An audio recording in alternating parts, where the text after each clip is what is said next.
Hello, Capricorn, Sun, Moon, Rising, and Venus signs. Kamusta kayo? Sana po nasa mabuti kayong kalagayan.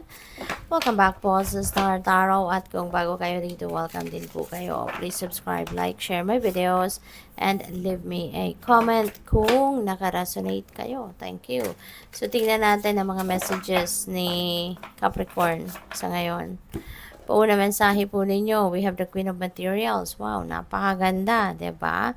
Si Queen of Materials kasi abundant and prosperous energy ito. Nakikita niyo naman siya, 'di ba? Parang ano talaga siyang magandang estado, no, sa buhay. Parang ganon. Parang isa siyang boss, no? Ang datingan niya ni Queen of Materials para sa siyang boss, parang ganon. Parang wealthy, yung ganon, no? Kaya most likely ang karamihan sa inyo rito magiging ganitong sitwasyon or baka nandoon na kayo sa puntong ganito na. Baka isa na kayong supervisor, isa na kayong manager sa trabaho ninyo, maganda na yung pwesto ninyo sa trabaho, o pwedeng ganun. Or sa buhay din, ano estado ninyo sa buhay, maaaring wealthy na kayo, prosperous na kayo, yung ganun, ano? For others of you, kung hindi man ganun ang inyong sitwasyon, baka kayo ay papunta pa lang dyan sa sitwasyon na yan, paakyat pa lang kayo sa tagumpay, paakyat pa lang kayo sa pagiging prosperous and abundant, no? So, good luck sa'yo. Kasi, si Queen of Materials din, this signifies lucrative offers, you know.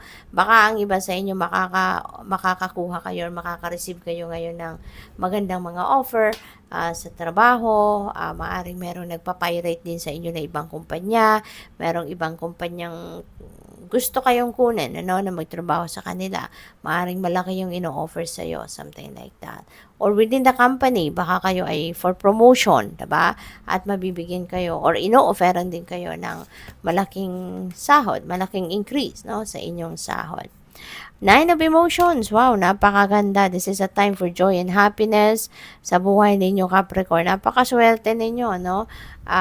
Parang nagbi-build na kayo ng momentum ngayon towards your new season, 'di ba? Kasi birthday season yun na next month. Kaya para ngayon nagbi-build na kayo ng momentum, no?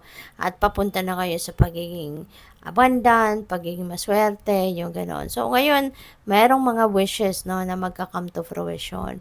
Meron kayong mga minimithi sa buhay na maaring makuha nyo na yan sa ngayon, ma-receive nyo na yan sa ngayon, yung ganon, no? At pupwede rin ang iba sa inyo rito, baka magkaka-love life na kasi this is also an energy of being happy, no, in a relationship.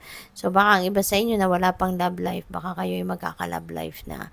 So there's a lot of blessings coming your way, no? Kaya good luck sa iyo and congrats. We have 5 of materials. Ayan. So, baka ang iba sa inyo, ganito din ang sitwasyon, no?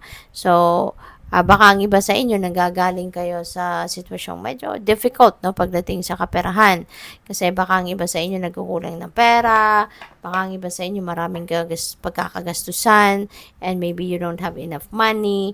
Yung mga ganun ba? No, kaya huwag kayong mag-alala, no? Maganda yung napakaganda na dalawang energies nito. So wag ninyong sabutahiin ito, no? By dwelling into this situation sa Five of Materials, kasi this is negative energy. Kung patuloy din kayo na mag-iisip ng kung ano ang kulang kayo, or namumroblema kayo sa pera, yung ganon. So kung problema itself yung iisipin ninyo, that's going to attract more problems, 'di ba? Pagdating diyan sa pera. Kaya sana kung alam niyo na yung problema, ialay niyo na 'yan sa universe, no? Ialay mo na 'yan sa Panginoon. At mag-continue ka, no, to work on kung papaano mo malulusutan or malalagpasan ng problemang ito. Pero wag mo nang isipin ng problema. Isipin mo na ngayon yung solusyon. Kasi kapag nag-shift ng energy ka from negative to positive, ito yung mga dadating sa'yo.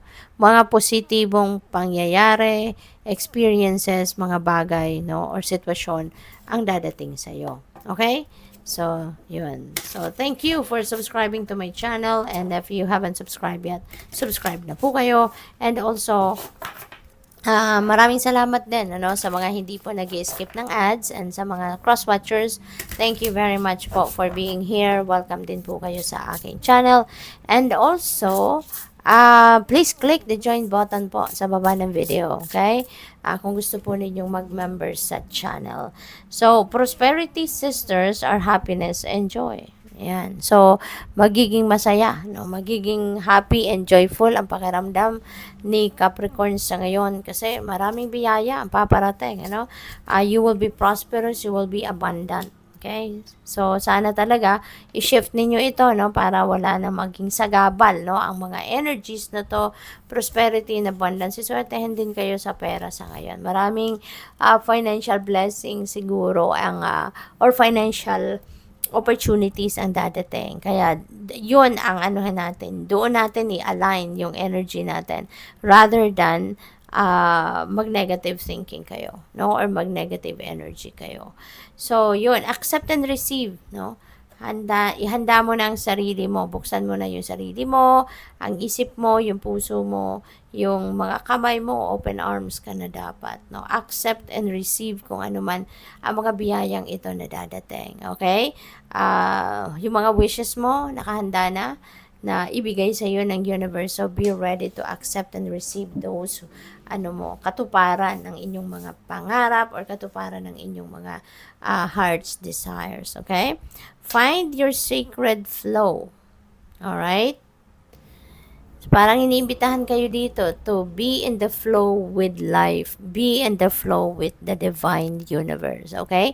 I-align mo sa kanya ang energies mo para nang sa gayon lahat ng mabuti, whatever it is that is good, yun ang dadating sa'yo. Okay? Rather than aligning yourself dito sa negative energy, align yourself with the divine.